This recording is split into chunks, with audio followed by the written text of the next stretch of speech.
Hi everyone, I'm Jess. I am a program coordinator for Ellington Youth Services, and I am here with some of my coworkers.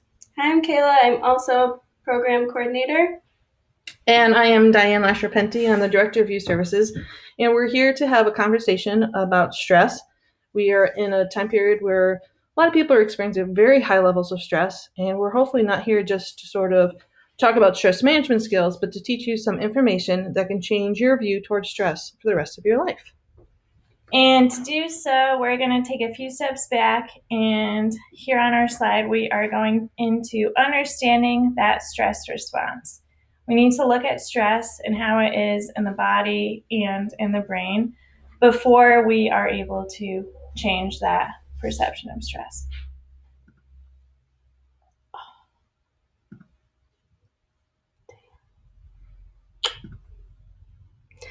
Okay, so first in the brain, we're going to talk about the fight or flight response. I'm sure a lot of you know about that. That is when some hormones are pumped out of your brain and they alter your body and behavior. There's also the bridge between the nervous system and glands that release hormones. And then the amygdala is the fear center of our brain, and that signals our central stress response system.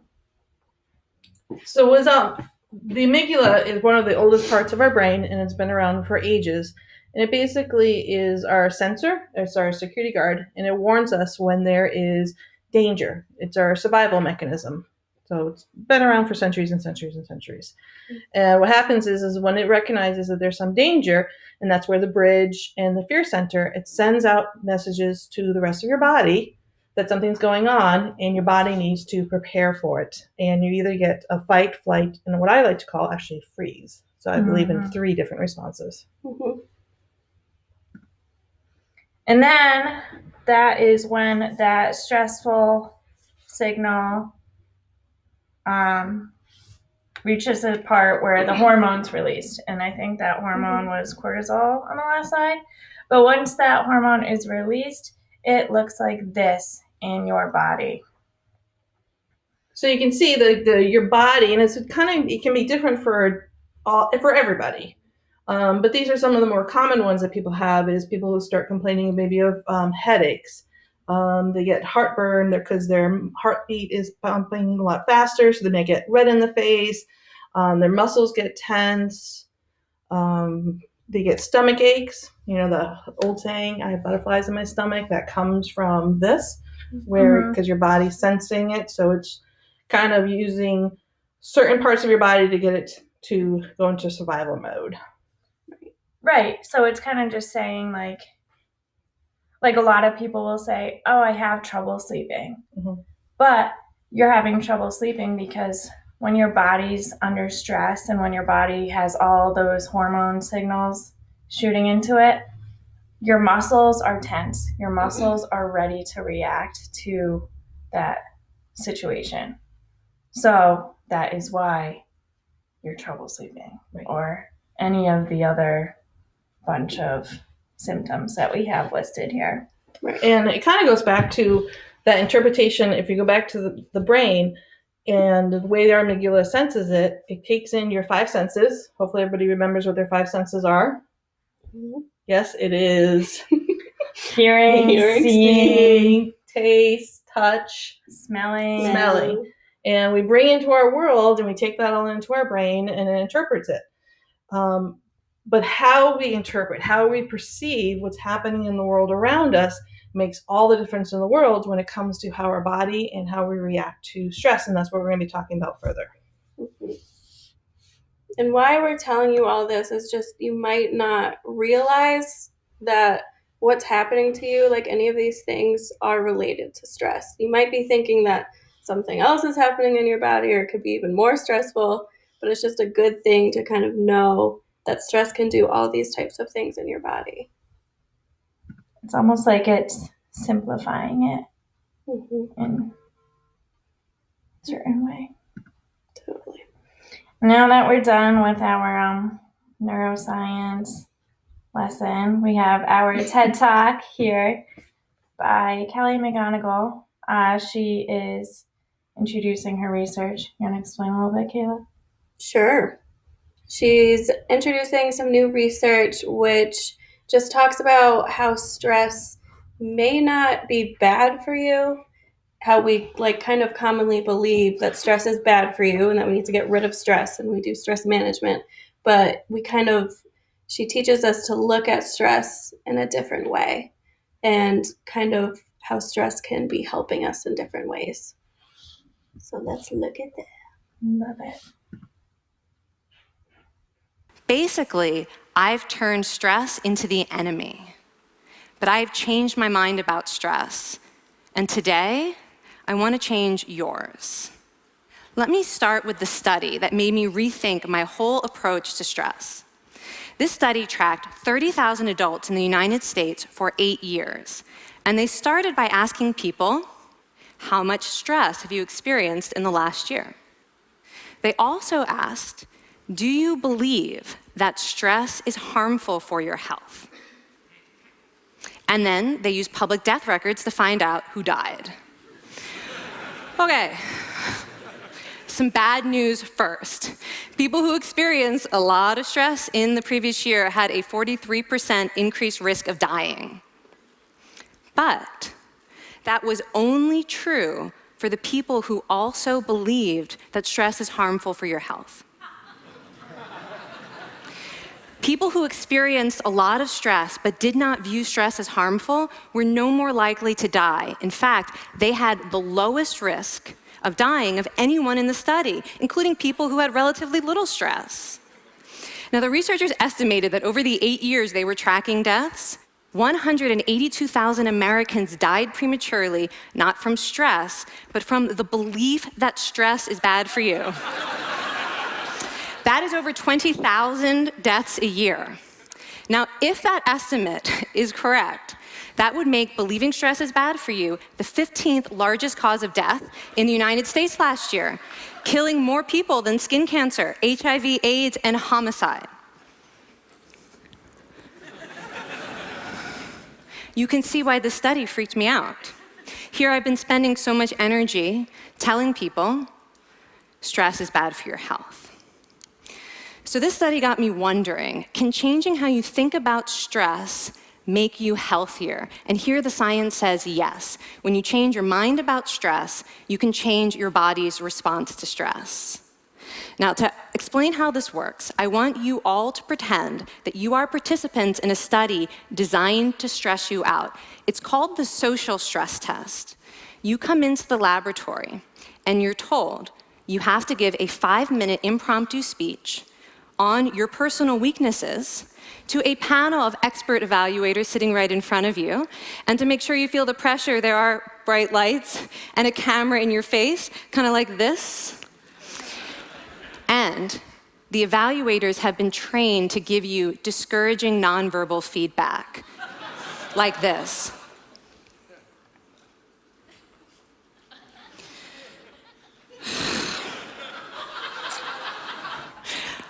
Now that you're sufficiently demoralized, time for part 2, a math test. And unbeknownst to you, the experimenter has been trained to harass you during it. Now, we're gonna all do this together. It's gonna be fun, for me. Okay. I want you all to count backwards from 996 in increments of 7. You're gonna do this out loud as fast as you can, starting with 996. Go. Go faster. Faster, please. You're going too slow. Stop, stop, stop, stop. That guy made a mistake. We're going to have to start all over again.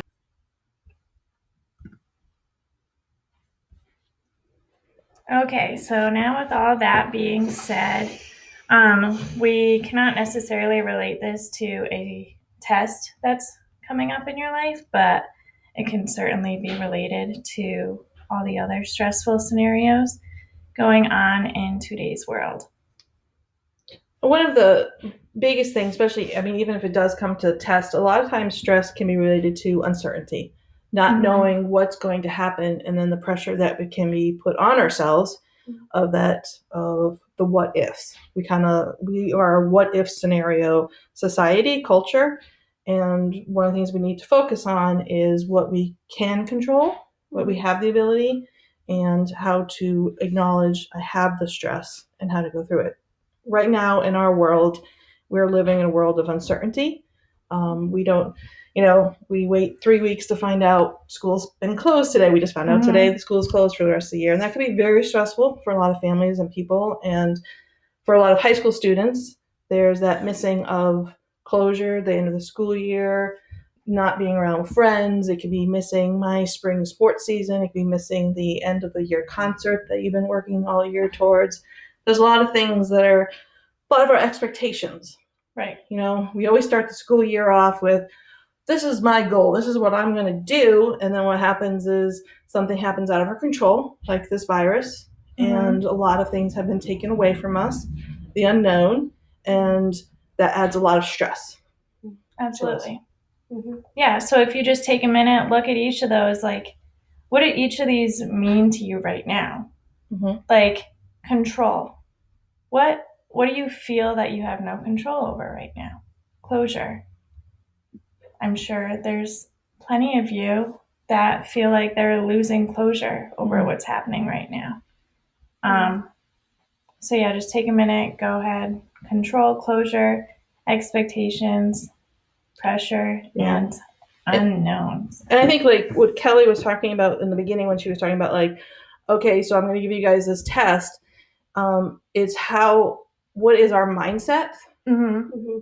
How are we perceiving that, okay, you have 30 minutes to take this test? It's the same thing that's happening now. Like there's something, you all of a sudden you get this piece of information. How are you going to perceive this in your world? How are you going to manage this in your brain? What is your mindset about it? Because if you hear some news and your mind goes to, this is devastating, this is the worst thing possible, and my whole world ends, that adds to the stress, that adds to it. So what we're really going to be talking about is how can we change our perception of what is stress, because stress is here. Stress is not going away. It's just part of our world. And it always has been. This is not new. It's just a different type of stress that we're experiencing right now. Right. And we're not saying that we want you to just ignore all of your stress and all of your feelings that are going on. It's just acknowledging them and then taking that time to switch your perception about how you're feeling in this stress and how we can kind of get some good out of that. And that's just kind of everything she's saying. But just know that your feelings of all of these things that are going on are so real and so valid. And you need to take that all in, but we're just trying to help a little bit along the way. So we're going to go to our next portion of the video. And during this video, I want you guys to keep in mind those things that we just talked about, those words that kind of relate to stress for you, for all of us in this moment. Okay, so you get the idea. Now, if you were actually in this study, you'd probably be a little stressed out. Your heart might be pounding, you might be breathing faster, maybe breaking out into a sweat. And normally we interpret these physical changes as anxiety or signs that we aren't coping very well with the pressure. But what if you viewed them instead as signs that your body was energized, was preparing you to meet this challenge? Now, that is exactly what participants were told in a study conducted at Harvard University. Before they went through the social stress test, they were taught to rethink their stress response as helpful. That pounding heart is preparing you for action. If you're breathing faster, it's no problem. It's getting more oxygen to your brain. And participants who learned to view the stress response as helpful for their performance, well, they were less stressed out, less anxious, more confident. But the most fascinating finding to me was how their physical stress response changed. Now, in a typical stress response, your heart rate goes up and your blood vessels constrict like this. And this is one of the reasons that chronic stress is sometimes associated with cardiovascular disease. It's not really healthy to be in this state all the time. But in the study, when participants viewed their stress response as helpful, their blood vessels stayed relaxed like this. Their heart was still pounding, but this is a much healthier cardiovascular profile. It actually looks a lot like what happens in moments of joy and courage. Over a lifetime of stressful experiences, this one biological change could be the difference between a stress-induced heart attack at age 50 and living well into your 90s. And this is really what the new science of stress reveals, that how you think about stress matters. So my goal as a health psychologist has changed. I no longer want to get rid of your stress. I want to make you better at stress. And we just did a little intervention. If you raised your hand and said you'd had a lot of stress in the last year, we could have saved your life. Because hopefully the next time your heart is pounding from stress, you're going to remember this talk, and you're going to think to yourself, this is my body helping me rise to this challenge. And when you view stress in that way, your body believes you, and your stress response becomes healthier. Now, I said I have over a decade of demonizing stress to redeem myself from. So we are going to do one more intervention. I want to tell you about one of the most underappreciated aspects of the stress response. And the idea is this: stress makes you social.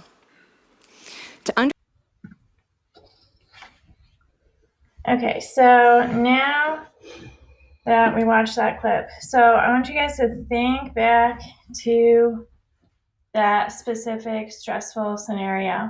So in that first clip that we watched, the example she did was the testing.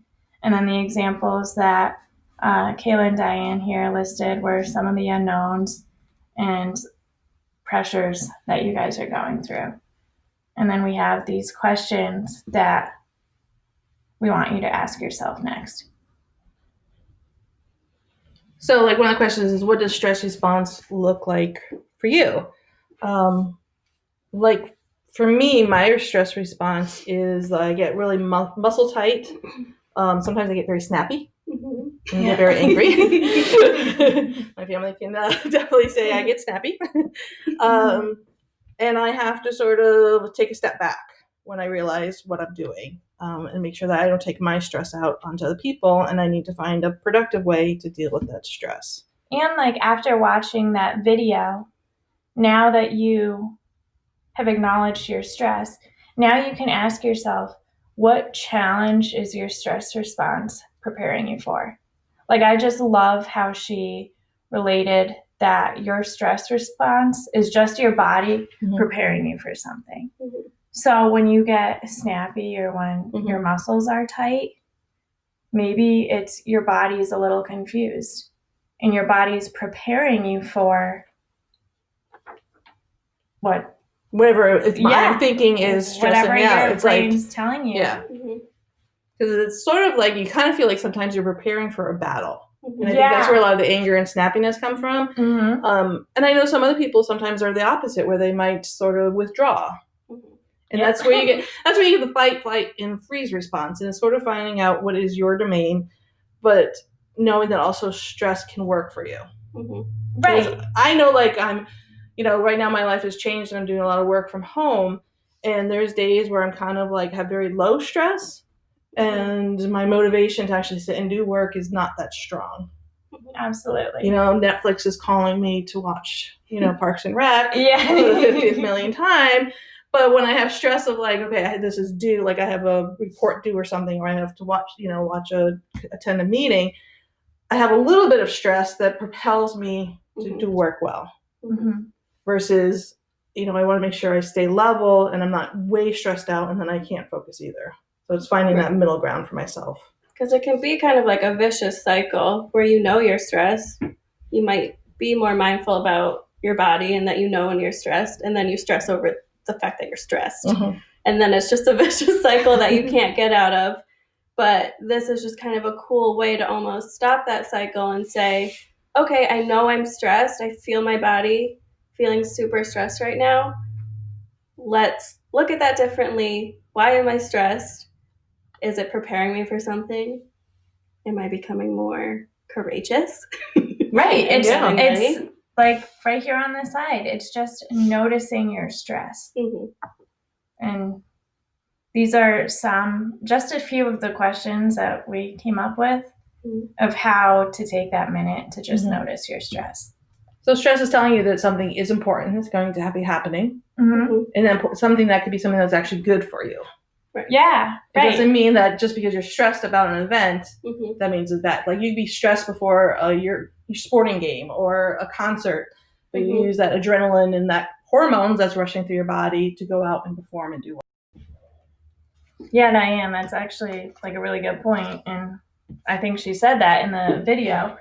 Like when you're preparing for sport, like I play tennis, so I'm just going to use that example.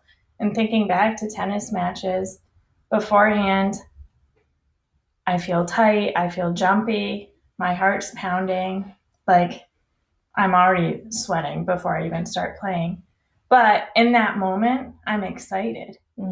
Like I'm not ready to break down like I would be if I were feeling that at home. Because it's your perception that you know that you're doing something that you're looking forward to versus something you're like afraid to do. Right. Yeah. Yeah. But can we imagine if we can do that and change when, like, I get very nervous public speaking. But I have to say, okay, I know this is happening in my body, but I'm going to have the courage to use this to be excited and to move forward through the stress. Yeah. That's a really good point. All right. Now we're going to circle back to talk about what she meant when she said stress makes you social. Yeah. So I think it's video 3.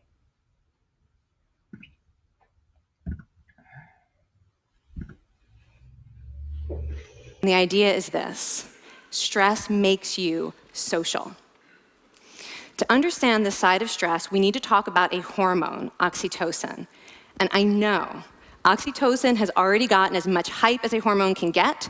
It even has its own cute nickname, the cuddle hormone, because it's released when you hug someone. But this is a very small part of what oxytocin is involved in. Oxytocin is a neurohormone. It fine-tunes your brain's social instincts.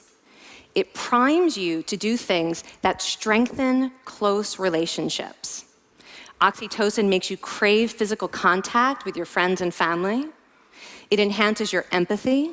It even makes you more willing to help and support the people you care about. Some people have even suggested we should snort oxytocin to become more compassionate and caring. But here's what most people don't understand about oxytocin. It's a stress hormone. Your pituitary gland pumps this stuff out as part of the stress response. It's as much a part of your stress response as the adrenaline that makes your heart pound. And when oxytocin is released in the stress response, it is motivating you to seek support. Your biological stress response is nudging you to tell someone how you feel instead of bottling it up. Your stress response wants to make sure you notice when someone else in your life is struggling so that you can support each other. When life is difficult, your stress response wants you to be surrounded by people who care about you. Okay, so how is knowing this side of stress going to make you healthier? Well, oxytocin doesn't only act on your brain, it also acts on your body. And one of its main roles in your body is to protect your cardiovascular system from the effects of stress. It's a natural anti-inflammatory. It also helps your blood vessels stay relaxed during stress. But my favorite effect on the body is actually on the heart. Your heart has receptors for this hormone. And oxytocin helps heart cells regenerate and heal from any stress-induced damage. This stress hormone strengthens your heart. And the cool thing is that all of these physical benefits of oxytocin are enhanced by social contact and social support. So when you reach out to others under stress, either to seek support or to help someone else, you release more of this hormone, your stress response becomes healthier, and you actually recover faster from stress. I find this amazing that your stress response has a built-in mechanism for stress resilience. And that mechanism is human connection. I want to finish by telling you about one more study. And listen up, because this study could also save a life. This study tracked about 1,000 adults in the United States, and they ranged in age from 34 to 93. And they started the study by asking, how much stress have you experienced in the last year? They also asked, how much time have you spent helping out friends, neighbors, people in your community? And then they used public records for the next 5 years to find out who died. Okay, so the bad news first.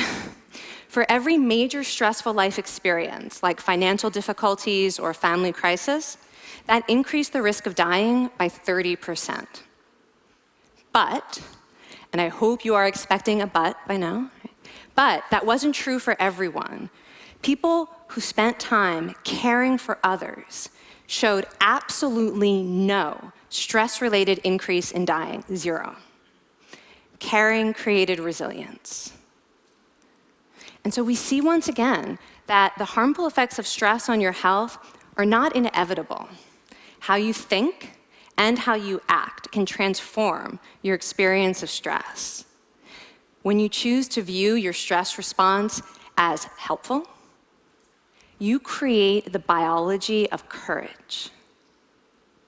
And when you choose to connect with others under stress, you can create resilience. Now, I wouldn't necessarily ask for more stressful experiences in my life, but this science has given me a whole new appreciation for stress. Stress gives us access to our hearts. The compassionate heart that finds joy and meaning in connecting with others. And yes, your pounding physical heart working so hard to give you strength and energy. And when you choose to view stress in this way, you're not just getting better at stress, you're actually making a pretty profound statement. You're saying that you can trust yourself to handle life's challenges. And you're remembering that you don't have to face them alone. Thank you. Okay, so that being said, we have this is, I don't know, kind of our conclusion slide. And it's just the main points that we really want you guys to take away from these videos, from this conversation. Just in our opinion or our thought process, we figured that each of these points were kind of the ways to create that stress resilience that we kept bringing up. Yeah. You want to go ahead and... So there is understanding the biological stress response. So like we talked about first, the brain and the body, and just understanding why and what is happening. Next will be noticing what makes you stressed. So we're just trying to be mindful about what is making us stressed in our lives. Then next would be acknowledging that your body is just prepared to tackle that challenge. So it's just creating that courage and resiliency for you. The next is just viewing your stress response as helpful. And obviously that's kind of easier said than done. But here, you want to hit the next? We said, how do you incorporate that into your everyday life? So now that we've fed you all these great ideas, it's kind of, now what? So here's what we came up with in our thought process. So especially during this time period, connecting with others, are just like Kelly said in the research, it's really now we're going to change it to about caring for others. Yeah. You can still connect with others. It's just right now it's on social media, it's through screen time and stuff. But when we're under stress, Kelly's correct in the videos that we need to connect and support each other. And there's a lot of different ways that you can show that you do care for others and that others can care for you too. So it's about having compassion for yourself and others to help each other through this stressful time that we're experiencing right now. And this circles back to that way back, that first slide of the brain and the body, Mhm. the like neurological reasoning for why you connect with others is because humans, even animals, are not built to go through stressful scenarios alone. And also caring for others. This also includes caring for yourself. Just make sure you know you're not alone through this. I know it's hard. It's harder to connect with people and family and friends, but we are very lucky to have awesome technology. And also just take care of yourself. Do a lot of different self-care techniques. We have other videos that can kind of help you out with those kind of different techniques and strategies, but just really know you're not alone, because when you're stressed, like we've said a million times, you crave this connection. Right. And that kind of brings us to like the next one we have here on the left is like trusting yourself. Mhm. Like you need to care for yourself Mhm. and you need to trust yourself. Yeah. Because your body deserves to be cared for Mhm. and your body deserves to be trusted because it's doing what it's built to do. Right. Right. In your whole life, we always have challenges, Mm-hmm. and we need to work through it and practice going through those challenges. Mhm. You know, Yeah. little toddlers have challenges of learning how to walk, Mhm. and it can be stressful for them, but they learn how to walk. Right. And we all did that, riding your bike for the first time.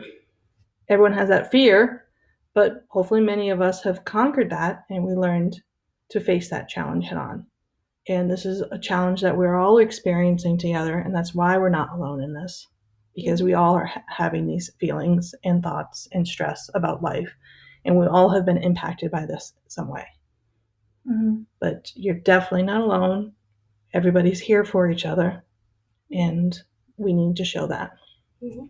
Yeah. Like this sounds kind of lame, but like when you were talking about being a toddler, Mhm. like you've made it this far. Like your body and your family and friends were able to get you through Mhm. that period of your life and the period after that and Mhm. after that. And this will be a moment in your life. You'll never forget it. This definitely will be a moment. But it will be, and you still have a lot of other fantastic and wonderful things to happen. Absolutely. So use this though, because guess what? You still will have challenges coming up in life. That's definitely not going to go away. So that's why we're here to hopefully that you have learned something about the importance of dealing with stress and how to view it differently so you can face those challenges that we're all experiencing head on and take care of yourself. Yeah. Just practice like this whole mindset or these ideas and just remind yourself that like stress doesn't have to be the bad guy and stress doesn't have to be so hard. Right. And you don't have to be so hard on yourself. Right. Yes. Yes. Be gentle. Yes. You're just creating resilience. All right. So please click on some of our other videos that we have that will give you some more coping and concrete skills to help you deal with these stressful situations. And of course, if you ever need anything from Youth Services, please send us an email, give us a call, reach out. We're here. Yeah. We're all practicing this. All right. Thank you, guys. Thank you.